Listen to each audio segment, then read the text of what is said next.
Ready? There it is. That was great.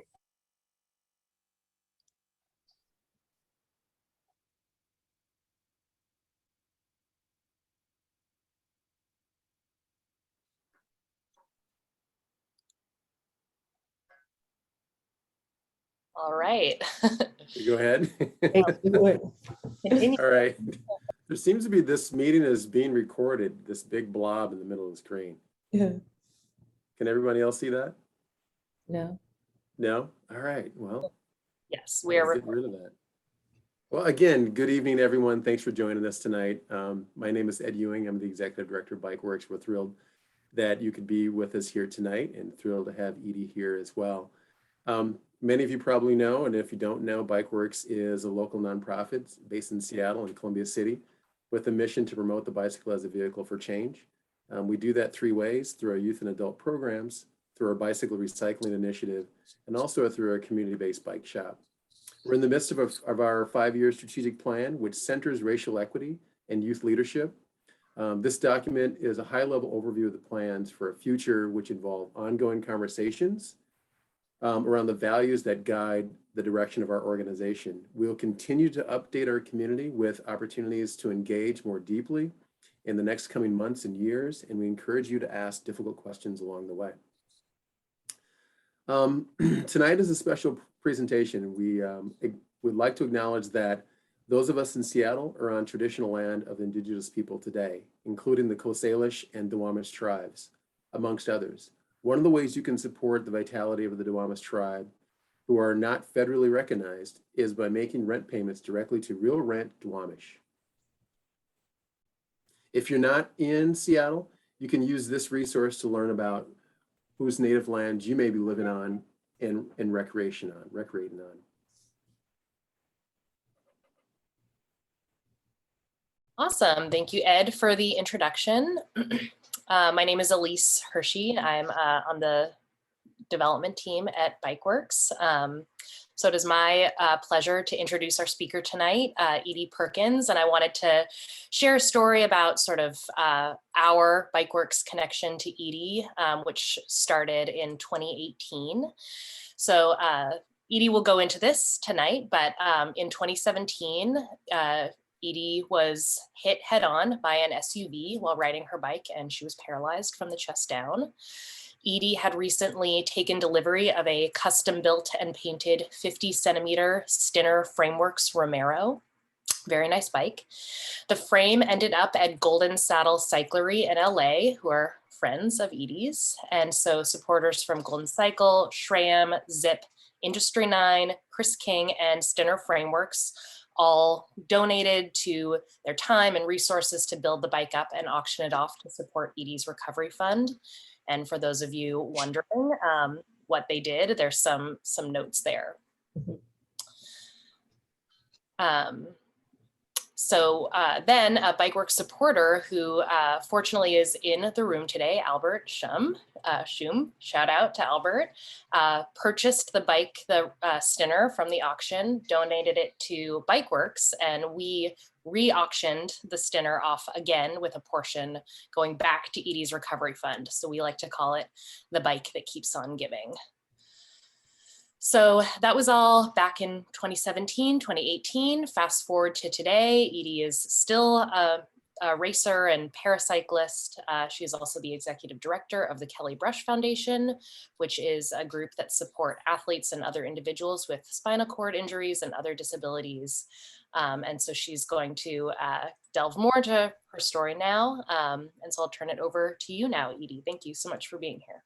Thanks for that awesome introduction. And Albert, I'm so excited to see your face, and you have no idea the gratitude. What you did was so amazing. I'm going to share my screen, but just to go back to that Stinner, it was such an amazing bike, and I was so excited to get it.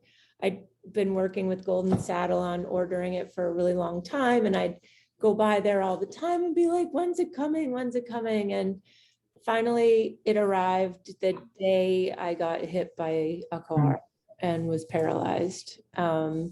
So the timing was really crazy.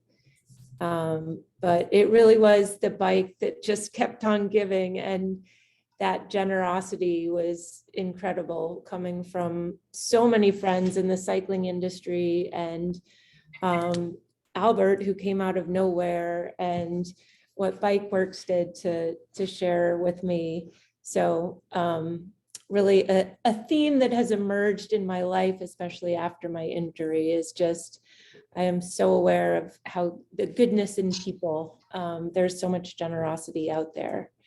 So I'll get into that in a bit, but what I'm going to do is take about half an hour to talk to you, to sort of share my story, starting from way back when, and telling you a little bit about my life, and then talking more specifically about life post paralysis. And I'd like to open it up to questions, and I encourage you to ask anything you like. I'm happy for your curiosity and happy to answer anything. So digging right in, I thought I would start with how I got into endurance sports in the first place. And it really wasn't until I was in my 30s. Actually, it was just 30, so it wasn't that far in.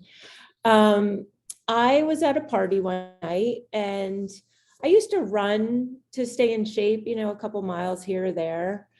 And so this friend of mine considered me a runner, and she had signed up to do a marathon in Alaska. And at this party, she tried to convince me that it would be a good idea for me to do it too, because I was the runner. And after a few drinks, I was like, yeah, sure, that sounds like a great idea.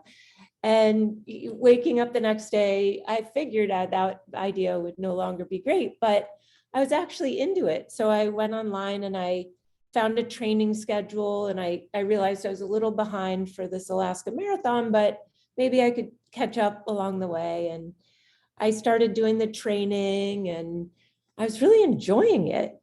Each time I hit a new distance, 5 miles to 6 miles, 6 miles to 7, I got this massive sense of accomplishment, and I was just, really into it. Although I did not think I was going to do the marathon. I figured I had just broken up with a boyfriend, and so I was kind of in this lull in my life. I figured, by the time the marathon came around, like my life would be back in action, and I'd be having a lot of fun again, and the marathon would probably not sound that appealing anymore.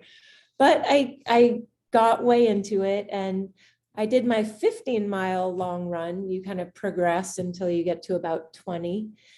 And I was so proud of myself for having done that. And I really hadn't told anyone that I was training for a marathon, because I really didn't think I would do it.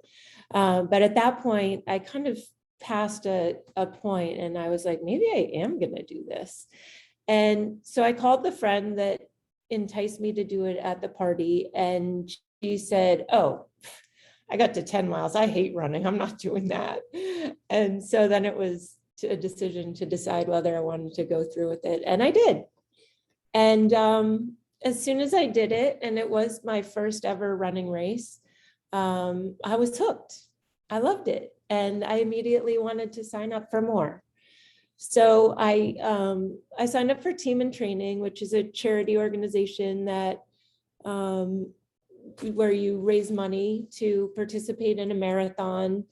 And along with it comes some coaching. So I finally learned, I knew nothing about running a marathon when I went out to do it, but I figured, a little coaching would be good. And at this point, I wanted to qualify for Boston. And I was really getting into it. So I joined Team in Training and raised about $5,000, went to Bermuda to participate in my second marathon, and I ended up coming in third overall. So, and winning money. So after that, I was totally hooked, and my life really started to change. I had a bit of an strange, weird time where I was, I wasn't suddenly I was like getting up to go for runs at the time when I used to be coming home from like fun nights on the town. So it was just this weird change, but I was all in and loving feeling good and healthy and meeting new people and just pushing myself physically. It was a great challenge and I just couldn't get enough. So then after qualifying for Boston and winning some money and hitting my goal, I got really serious about it. And I trained and trained and trained, and I raced and raced and raced. And I did pretty well. I ended up coming in 25th in the Boston Marathon one year, and did well in New York City and won a bunch of local races and things. And it was my new passion. For anyone who's done a lot of running, you know that it can beat up the body too. And I ended up having some injuries and things. And I tried triathlons and did that for a bit. But it was through triathlons that I got introduced to chapter 3 in my life, cycling. And I really fell in love with cycling. I started out by doing some racing. I lived in New York City at the time, and there was this awesome racing scene, races every weekend, also races midweek. This one was taken at a race field out by JFK, where every Thursday night there would be a race, and loved doing those. And it was intense though. It was a lot of racing and a lot of early mornings, because to get to Central Park for a bike race, you had to start at like 5 a.m. So it was exhausting but fun, and I loved really getting into cycling. Through cycling, I met the man who would become my husband for not the longest stretch of my life, but we were married for a while.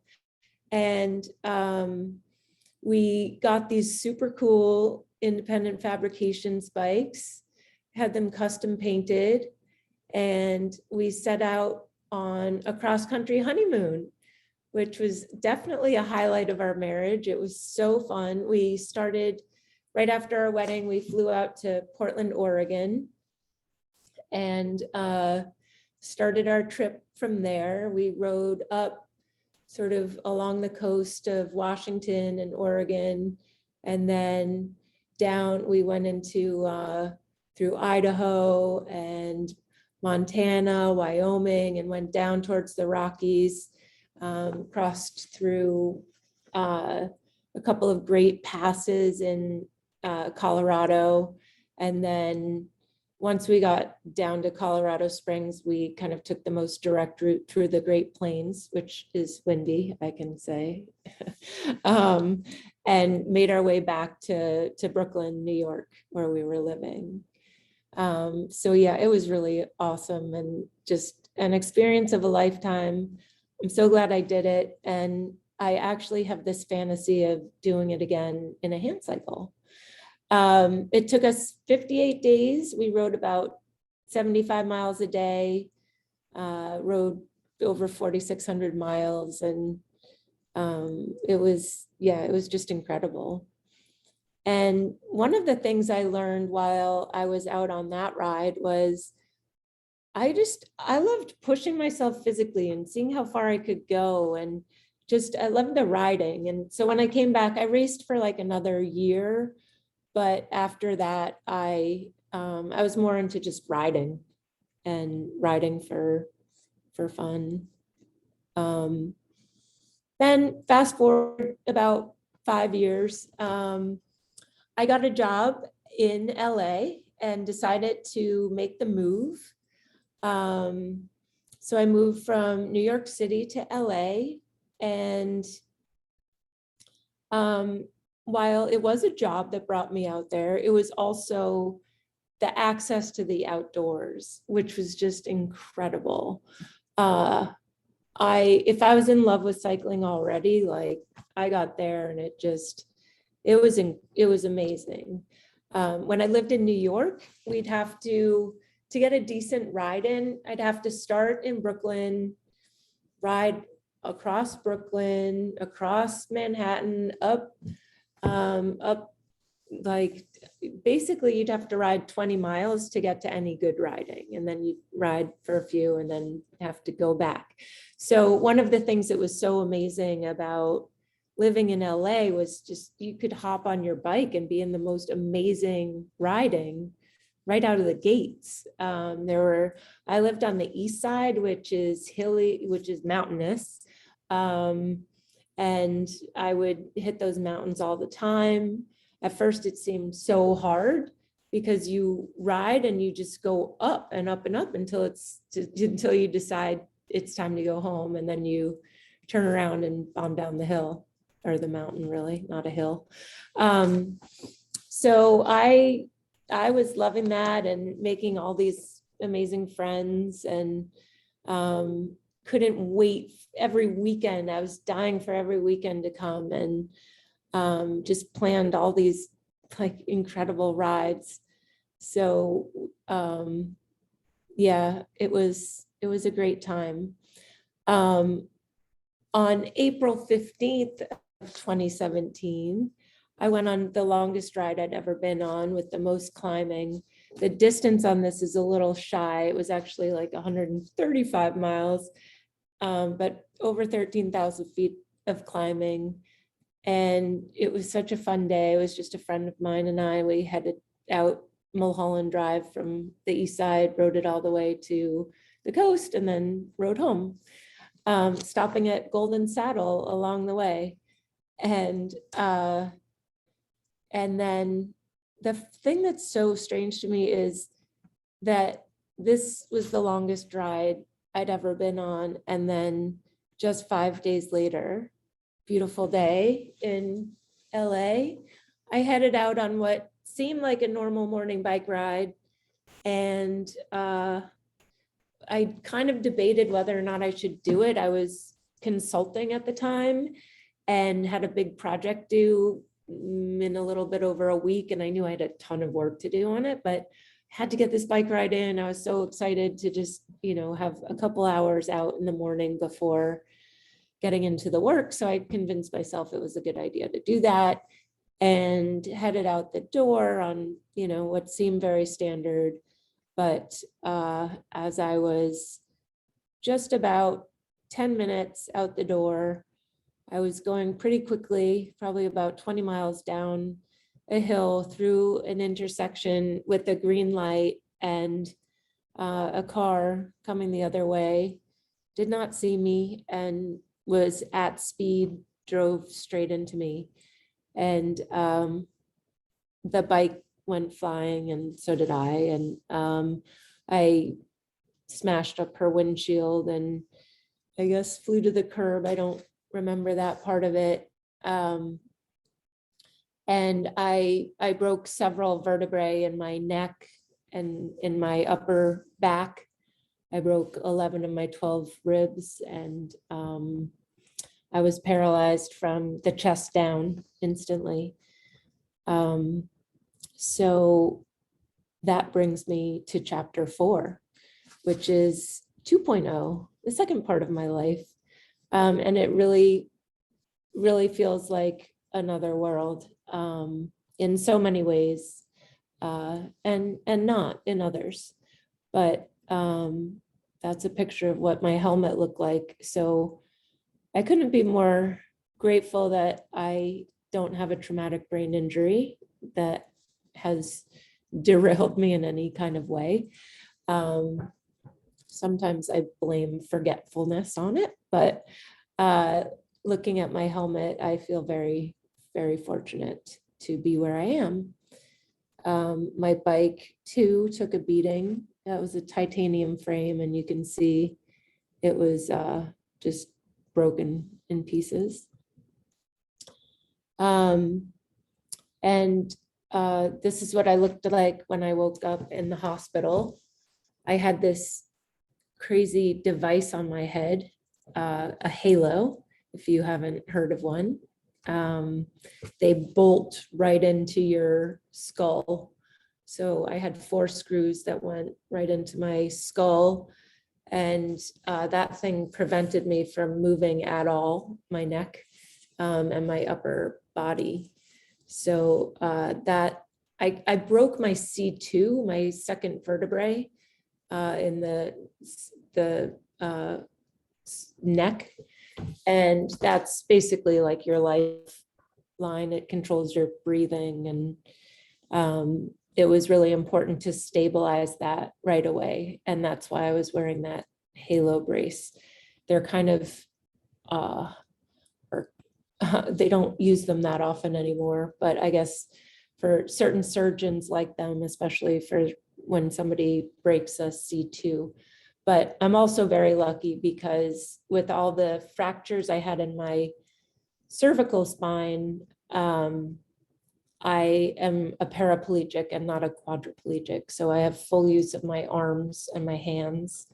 Often, if you injure your spinal cord at above within the neck in the cervical spine, you're usually paralyzed in your arms and hands to some degree. So it might just be your triceps or your fingers, but or it might be everything. But I was incredibly lucky to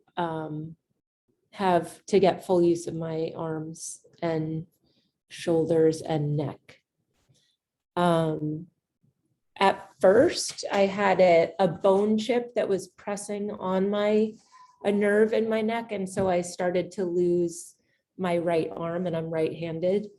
Luckily, within a week, they started to figure that out and did a second surgery to remove that chip from my neck, and I started to regain my right arm strength again.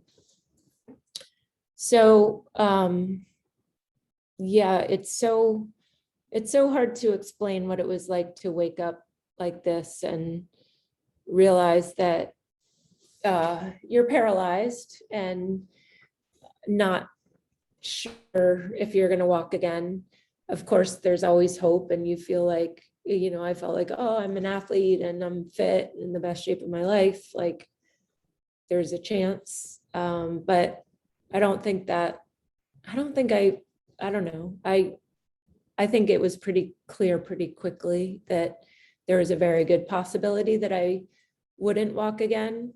And then just having it sink in that what life would be like with no abs. Like your core is so much. And I think having that sink in was really weird and hard for me to think. I was like, how am I gonna get around with just shoulders, arms, and a head? Like that doesn't make any sense.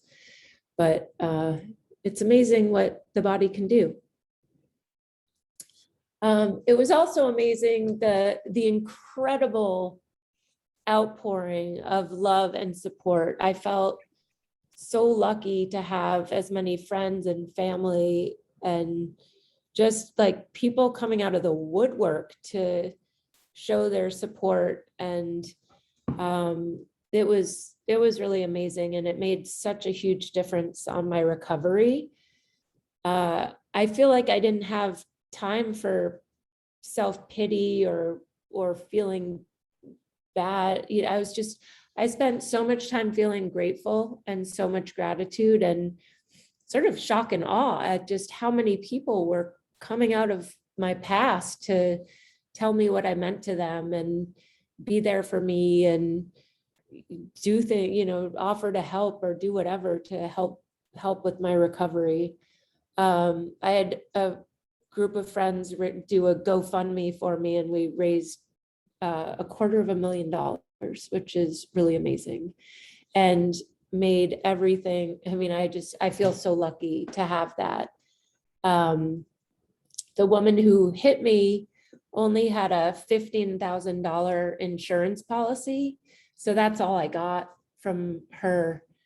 until later on when we actually sort of became friends, and she gave me another $10,000 out of her own pocket. But the insurance only was $15,000. And when you sustain an injury like this, the costs are unbelievable. Like, there's nothing that covers remodeling your house so that you can get around it in a wheelchair. There's nothing that pays for a bunch of the medical supplies and the medical equipment that you're going to need to be able to take a shower. Like, all of that comes out of pocket. So I was incredibly lucky to have such a huge network of friends to come to my aid. But what was striking to me was, what about everybody else? Like, what about all these people in the hospital who don't have that and don't know how to fight the medical system to stay in rehab for, I stayed in rehab for 4 months, but most people get kicked out after a month. And that's because I figured out how to fight the system, and I had a lot of people helping me there, but a lot of people don't have that. And so it was when I was in rehab that I started thinking about, what do I want to do? You know, when something like this happens, you start thinking about what do you want in life? And so I started thinking about my career and what I wanted to do. And I knew that I wanted to give back, and to, in some ways, I wanted to fight this system that was so bad in terms of like providing the right kind of medical care and insurance so that you could get the kind of resources that you need after an injury like this. But I also thought about, how could I tie my professional experience in business with my passion for sports and now my new existence as somebody living with a disability. And that was really what I started thinking more and more about. So I'll talk more about that in a bit. But the recovery process was definitely grueling. And, you know, at first I couldn't even, because I had no core, I couldn't even sit up. I was like a wet noodle, you just flop over. And you see my hands on that picture on the left, you see my hands on the mat. If I lifted my hands up, I would just flop over. And it took weeks to be able to get to the point where I could actually lift my hands up. Even now, if I try to lift my hands up, I'm like pretty floppy. But the thing that was so, I don't know, kind of fun for me was that with each little bit of progress, it was such a sense of reward. It was almost like back when I was marathon training for the first time and I ran 8 miles for the first time, and it was so exciting.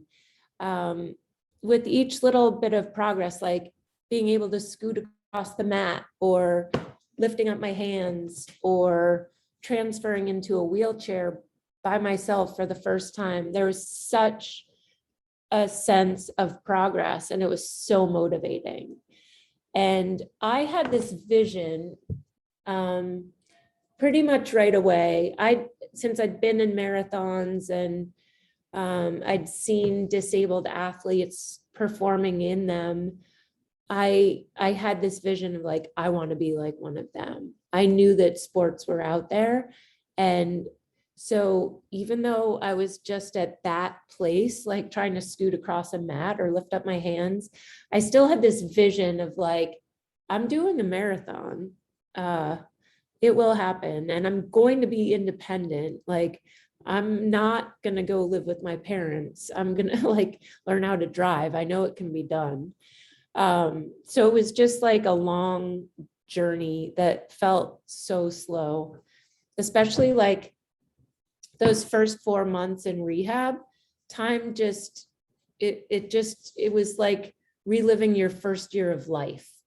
Everything was so slowed down. So it's really like a time warp when I look back at that. And this is a picture of me when my halo came off. It took 3 months. That was one of the things that enabled me to stay in rehab for as long as I did. So I'm in some ways grateful to that halo. Otherwise, they were trying to get me out of rehab to go home and live by myself after a month. Like I couldn't even like sit up yet. So that halo bought me 3 extra months in rehab.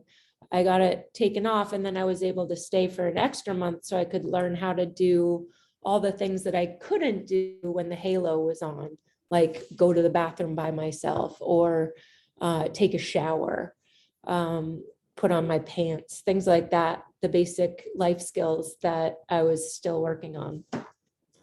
So it was so weird when the halo came off, all my neck muscles had atrophied. So it really felt like anytime I moved just a centimeter, I felt like, first of all, I felt like I was turning my head all the way around. I'd also felt like my head was about to fall off. Like it felt like if I moved too much, it was just gonna roll. So that was me day one. And then the other thing that was so striking is just all the opportunities that opened up. There are so many resources out there. You're going to learn more about them later tonight that are for people with disabilities. And I was jumping on all of them. I knew that sports were so important to me and I really wanted to get active. So here I am playing street hockey for my first time at a clinic that I went to.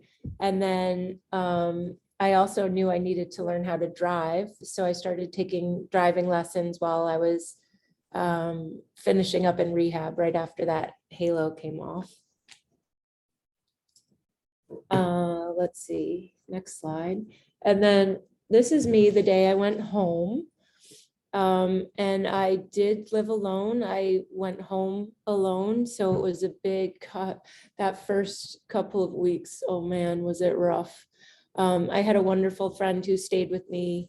She went to work during the day, so I would be home alone with the carpenters who were remodeling my bathroom, and the things I needed to ask them to help me do were kind of crazy. But they were amazing, as was everyone. And again, I'll hit on this, like one of the things that has changed for me since my accident is I see the good in people almost every day. Like people do so much to help others.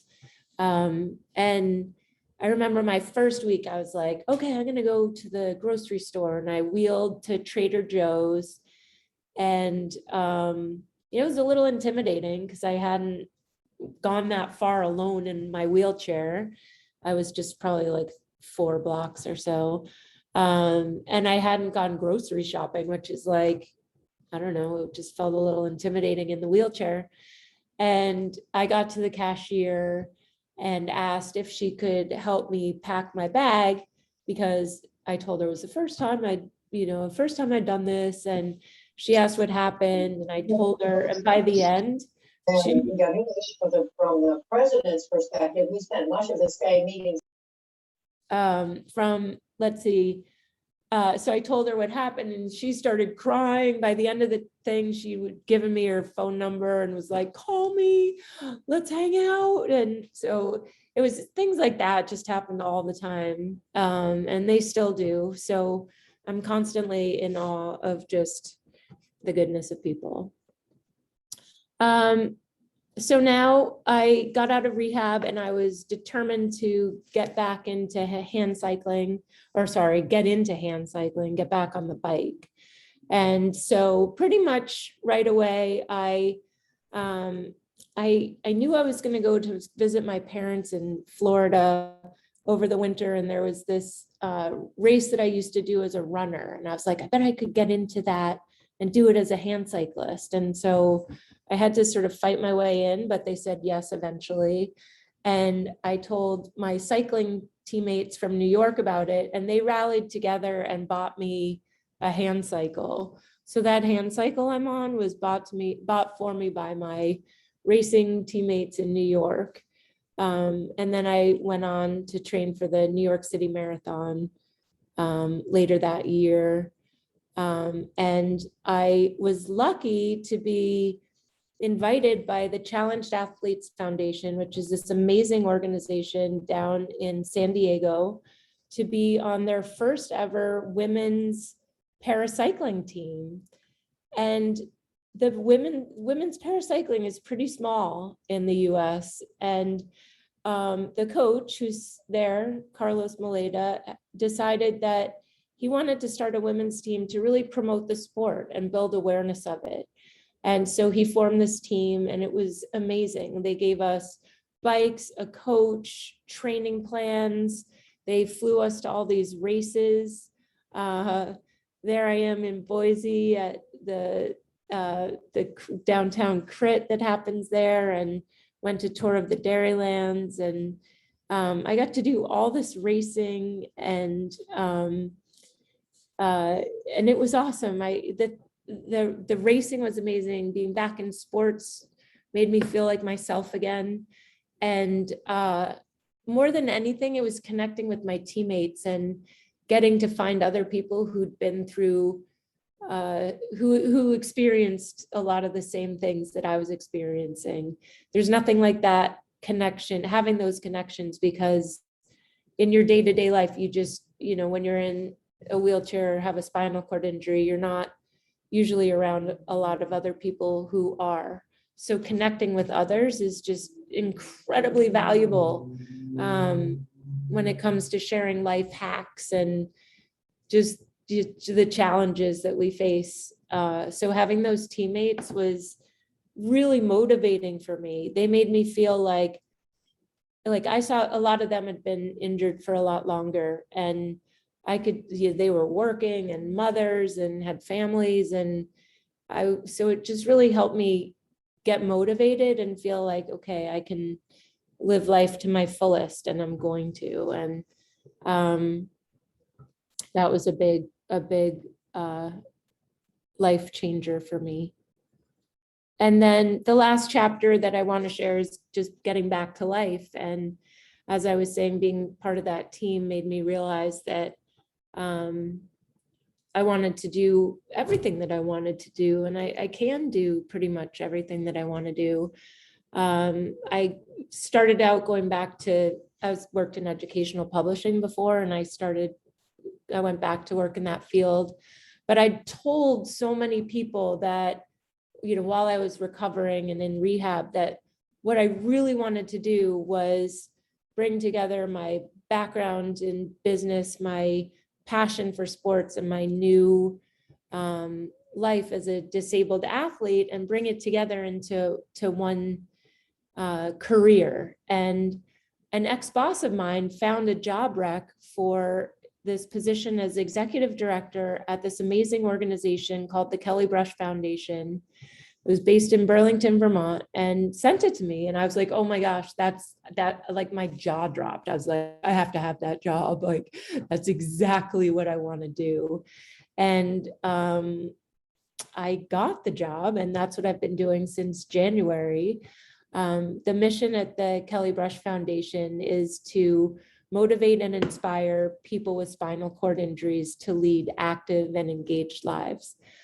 So through sports and recreation, we help people get out and get active and get back into life. And it's been the most rewarding part of my career to date. And I'm loving my team and being able to work in the spinal cord injury community and the adaptive sports world. And it's a dream. So it's so wonderful to be part of this. So with that, I wanted to wrap it up by, there are a couple sort of life lessons I've learned along the way, and I wanted to share them. One is that by just saying yes to things, I've had so many doors open up. And that started with saying yes to the marathon dare at that party, and has progressed through, all the opportunities that have come my way through all the amazing adaptive sports programs, and just opportunities that are out there for people living with disabilities. And I'm hoping I can help others get those chances going forward. The other is that progress motivates, and whether that's the tiniest little thing, it's just always recognizing the littlest things that you've achieved to try to keep, for me, it's helped keep me motivated. And so I always try to recognize the little things that are achievements. The other is to just keep going. Like I always, no matter what, just sort of keep looking forward and keep striving for what I want to do, and not letting things get in the way. The other one I've already talked about a lot, and that's that gratitude brings joy. That's really what it's like, all my friends and family, and just all the things they did for me. And now it's the strangers I meet on the street that I am so grateful for, and that makes me happy. And doing what I love. I'm so happy to be doing that now. So those are the things that have really stood out in the journey after my injury. And so now I'm going to stop sharing and turn it back over to the crew. Edie, thank you so much for your inspiring story and just like kind of overwhelming positivity. Just that reflection about like, I had this kind of traumatic experience and these are all the opportunities that opened up after that. The framing of it that way is like really inspiring, beautiful. And we are gonna have time to ask Edie all of our questions in a moment, but I just wanted to acknowledge that while BikeWorks does strive to be an inclusive space, and part of our mission is to make bicycles accessible, we're not an expert on adaptive cycling or cyclists with disabilities. But there is an organization in Seattle who are the Outdoors for All Foundation, is an organization in Seattle with a mission to enrich the quality of life for children and adults with disabilities through outdoor recreation. And they have one of the largest adaptive cycling fleets in the country that offers rentals and lends them out. We're going to learn more about them. So before the Q&A, we're just going to play a short 2-minute video about Outdoors for All, so that everybody can just sort of be familiar with comparable efforts that like a Kelly Brush Foundation on the East Coast are doing here in Seattle. So we're just going to watch a 2-minute video, and then Outdoors for All Executive Director Ed Brondson will moderate the Q&A. So just short.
Awesome.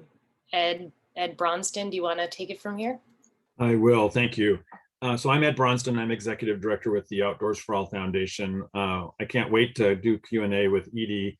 I'll throw out the bad dad joke though. We have the Ed, and Edie show tonight. I almost had that as my background, but Ed Ewing, it's so great to see the work you're doing with your team at BikeWorks. And Edie, thank you for being so vulnerable and open and sharing with all of us. I've been fortunate to work in nonprofits for 35 years, 2 different nonprofits. One first doing vocational programs for people with disabilities, and now the last 26 years with the Outdoors for All Foundation. Really, it's about people and hearing your personal story of what you've gone through and what you've achieved. It really, to me, is the perfect example of the glass half full, glass half empty. Boy, are you focusing on the glass half full. Outdoors for All has that same focus. We do work with folks with paralysis. We work with folks who were born with disability, people who come by disability later in life. We really focus on all different disabilities. And we're based here in Seattle, although we do programs that we can take all across the Northwest, mostly Washington State. Any of the information here, we'll be happy to do some follow-up and put content. I see one of the questions was about the video of one of our programs at a local school. We've got a lot of content on our website at outdoorsforall.org. 2 other staff that I know of that are on the call with me, Marissa Bauer, our events and marketing manager, and Taylor Mosley, our program manager in charge of cycling. We'd be happy to answer questions afterwards, but looking forward to jumping in with the Q&A with Edie. Oldest participant ever in our program was 101. So it's all ages. And the youngest is typically these days about 7. Normally it's 5, but because of some COVID protocols we're managing with, we can still work with younger children, but typically there's no upper age limit, and we'll make things work. We do a lot more than cycling. If people shop at REI, then you shop for the activities we offer: kayaking, rock climbing, hiking, camping, snowboarding, snowshoeing, etc. And for those of you who may not be in the Northwest, there are over 200 adaptive organizations and nonprofits that I know of. And there's an organization called Move United, and they would be a great resource to you. So if you're on this Zoom call and you're in Alabama or you're somewhere else, there are other organizations around that could be a resource to you. Here in Seattle, we would be happy to be a resource to people in person. And then of course, virtually, we're happy to help get people out and active. We're like a private parks and recreation program. And we really see that the biggest disability is attitude. And I don't think Edie has a disability if that's the case, given the positive way you're bringing to your world and the challenges you've been faced with, particularly the last several years. So that's a quick snapshot on Outdoors for All. I'll start off with the first question, but just a reminder, if you do have questions, please add them into the chat, and then I'll try and call on you and queue people up as we can keep track of that. But Edie, my question to you is, what did it feel like when you first got out on a hand cycle? Am I unmuted? Yes. The first time was, I was still in rehab, and I actually still had that halo on. And a therapist, gotten in trouble for this later, but she knew how much cycling meant to me and how much I wanted to get back out on the bike. And they had one that they use for recreation and stuff, and she let me get on it. And as soon as I got on it, I took off and I started going as fast as I could. And we have all these videos of her like chasing me around, trying to slow me down and stop me. And then, yeah, I felt bad. She got in trouble for letting me on that thing. One of the rules is you have to wear a helmet, right? And with that halo, there was no helmet fitting on my head. But it felt amazing. I was so excited, but it also felt really awkward and weird, because when the way you pedal both arms at the same time. And I don't know, it felt weird, but I was just so excited to be doing something off my wheelchair. And then once the halo came off, it was just a few weeks later, we planned an excursion. So we rode like 3 miles down to the downtown, had a coffee, and then rode back. And that was super fun. But it's hard. Like when you're first starting, it's really hard. So I was kind of like, uh-oh, I don't know if I'm going to be able to do this. Thank you. That's awesome. I think it's Jean. Jean, you have a question. If you unmute yourself, or we can unmute you. Yeah, I just unmuted. Yeah, I mean, obviously, Edie, your attitude takes you far, and I'm so impressed with your positive attitude. And I just wondered if you had any tips on or any insight on your positive attitude. Have you always had it? Is it natural, or are there things you do to hone your positive attitude? I'd say it's definitely natural. I've always been a positive person, but definitely, just always looking for the always looking for the silver lining. I laugh because I remember what did I say? I said something to one of my surgeons, and oh yeah. When I had my accident, I injured my knee pretty badly. Like it got really torn up, and they had to go in and do surgery on that like a couple days later. And I made some joke about how, well, at least I can't feel it. And he's like, well, that's finding the silver lining on a very dark cloud. Yeah, but I guess it's always, it's always looking for the positive, and just being grateful for what you do have. And I feel when, especially working in the world of disability, you become very aware of what you do have, because you meet people who have much worse situations than you. There's kind of a running joke in the world of spinal cord injury where it's, if you're paralyzed from the waist down, like if you're like I am, where you're paralyzed from the chest down, anyone who's from the waist down, you're like, oh man, so jealous. And then anyone who's a quad looking at a para feels the same way. So it's all just, you be lucky you have what you do. Looks like I don't know if it's a question from CCL Zoom, but definitely a comment about financial obstacles. Otherwise, it looks like the next question comes from a surprise person who's part of this call, someone named Elise. Yeah, Edie, how did you become friends with the person who hit you? I can't.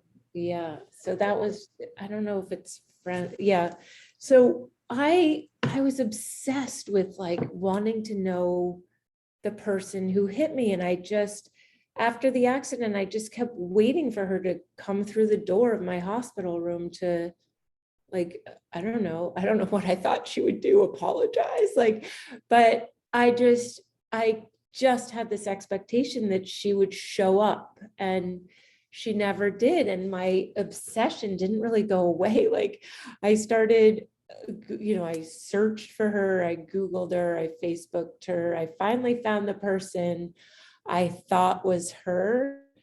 And I was like, oh, like I really want to get in touch, but I'm not sure. And finally, I don't know, I shared my obsession with a friend, and my friend was like, yeah, you got to do it. You got to do it. And so I Facebook friended her and got no response. And then I found her on LinkedIn, and I sent her a message, and I said I said something like, I think she was afraid I was going to sue her or something. And so I think her lawyers said, do not ever, like, don't engage with this person. But when I sent her the LinkedIn thing and a message, she replied and was like, I want to meet you. When can we meet? And so we met up for coffee, and we both started bawling, and she just like shared her guilt and like the weight that she'd been carrying around, and her life was really changed too. Like she really struggled.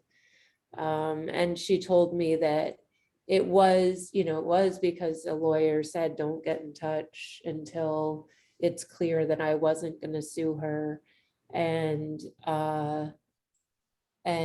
she told me things like immediately when she found out that all I was getting was $15,000, she immediately went out and she actually went to the insurer and was like, that's not right. Can I up my policy and get her more? And, of course they're like, no, we're not going to pay more. But she upped her policy for going forward. And so it took a while and there's some bumps in the road, but we stayed in touch and we did end up becoming friends in the end. It was hard for me at first because I felt like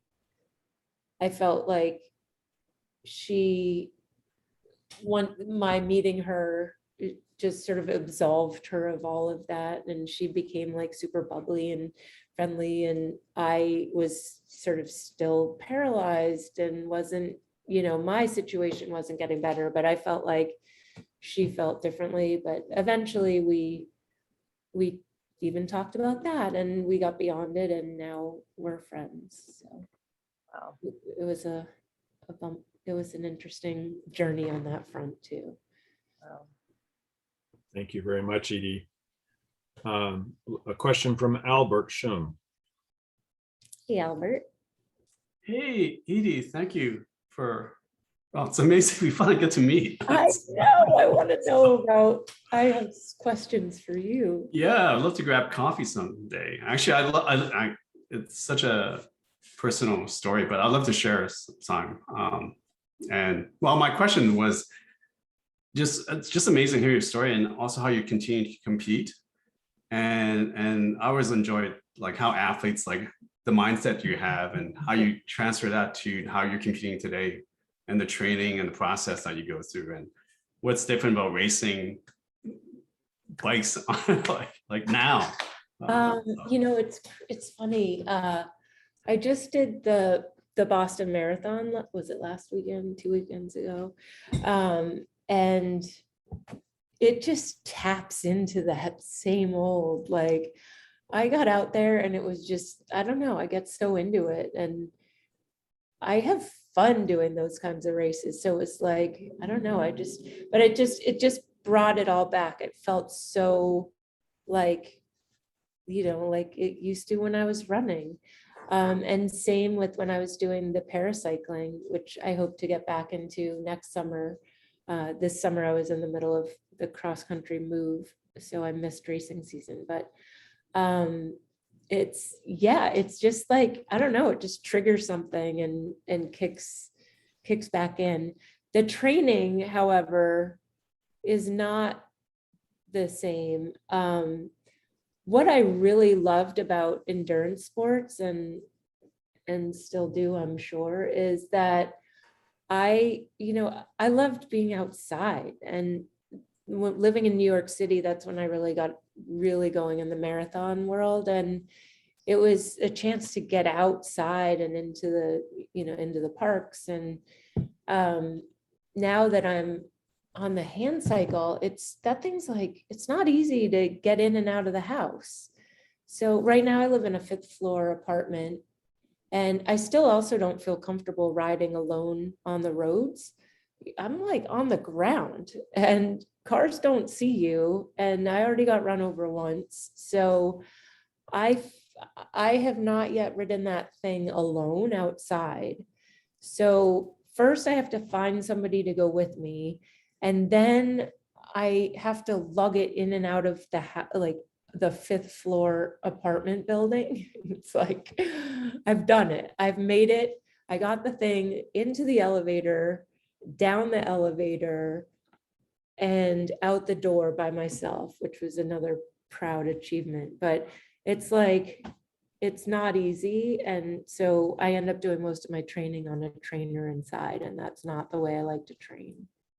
But I'll take it, because anything that gets the heart rate up and the blood pumping now and me out of my wheelchair is great.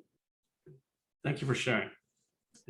One of the things we have found with Outdoors for All, with the group rides that we will lead, is, for individuals to be able to use a restroom along the way. Some individuals are using a leg bag or what have you to deal with human waste, but there are so many logistics besides just the bike itself. And you can't particularly ride your hand cycle into a restroom very easily, even if it's a wheelchair accessible restroom. The corners may not be sharp enough, etc. There's no way. There's no yeah. way you're getting in a restroom on that thing. Yeah. Without sharing too much, I'll tell you my trick. So we have to use a catheter to urinate, and that's a major issue. Like, I want to be able to go on long bike rides and I can't get into the bathroom. So I now cut a hole in my pants so that I can just pull over and use a catheter without having to pull down my pants. So if you have any women with spinal cord injuries, I recommend sharing that trick. Not sure this is a Maybe question, too much, but no, those are the practical things that one has to deal with.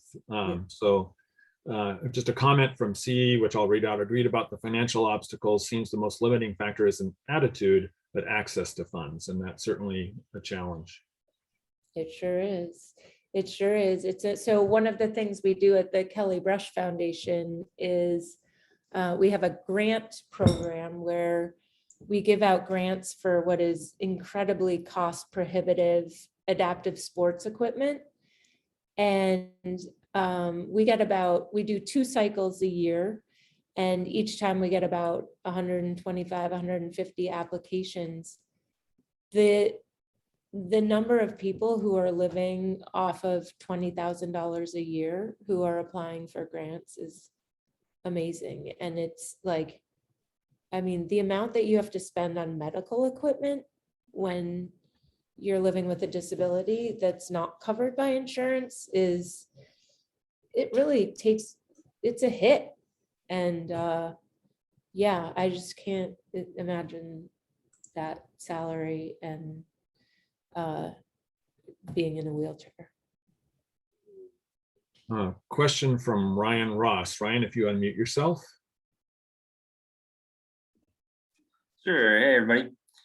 I'm curious what barriers you find you still face as an athlete with a disability, and maybe we've already talked about cost a lot, but maybe what some others might be. Cost is definitely the obvious one. I'd say just like the ability to access equipment. It's not, you have to seek out places, and luckily there are all these amazing organizations like Ed's that help make that, to break down that barrier. So I'm actually really excited now that I'm living in Vermont and COVID is over. Well, I can't say that, it's really not over, but it's not like it was a year ago. I'm really excited to get out and work with all these adaptive sports programs and try skiing and downhill and cross country and all these other sports that are out there. So there are ways, but it's not as easy. It's just everything is so much harder, I would say, is the biggest barrier. Like my describing getting the hand cycle outside or into my car, everything is a challenge. Like transporting equipment is a big one. How you get things places, or what do I do with my wheelchair while I'm in my hand cycle? If I'm living in a city, like I'm not just going to leave it on the street. So there's just, everything's complicated, and everything takes like a lot of creative thinking and creative problem solving, because everything's the world is not designed for this kind of, living out of a wheelchair. Another thing is, and this is an area where a lot of work is being done, but making trails like mountain bike trails or trails through the woods accessible. There's a lot happening right now in that space, and it's awesome. One of Kelly Brush Foundation also puts on camps and clinics. We just put on our first ever adaptive mountain bike camp, and there's a lot of trails up here that have been expanded so they're wide enough for off-road hand cycles. And that seeing that kind of stuff happen is really cool, but there's a long way to go. Thank you. I know Elise just mentioned this. We've gone a little bit past the 6:30 mark. We're certainly happy to go a little bit further. If anyone needs to log off now, we understand, but we are happy to still respond to further questions. I'll make a note here in Washington State, we have a great fleet of adaptive hand cycles.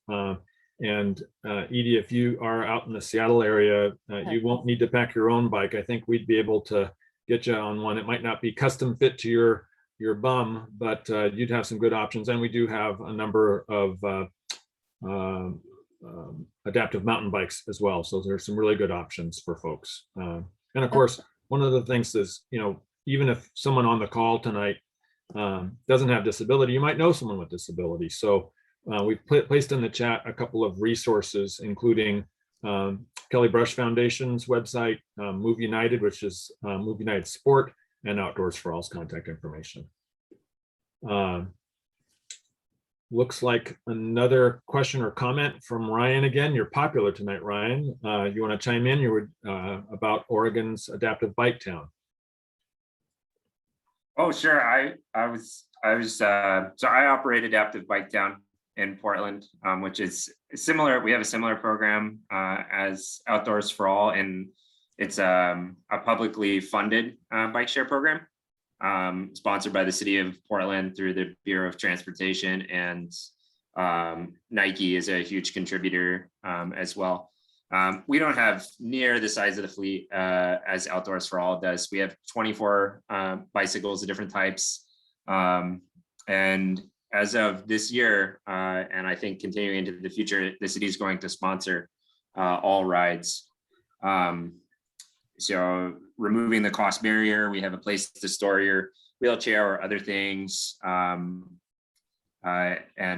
yeah, it's still a relatively young thing, started in 2017, but we're constantly figuring out how to do it better. So much as I think like stories like yours are so incredibly valuable about the problems that people with disabilities face, and just trying to take all of those into account as we design a newer program. That's cool. That's awesome that you're doing that. Yeah.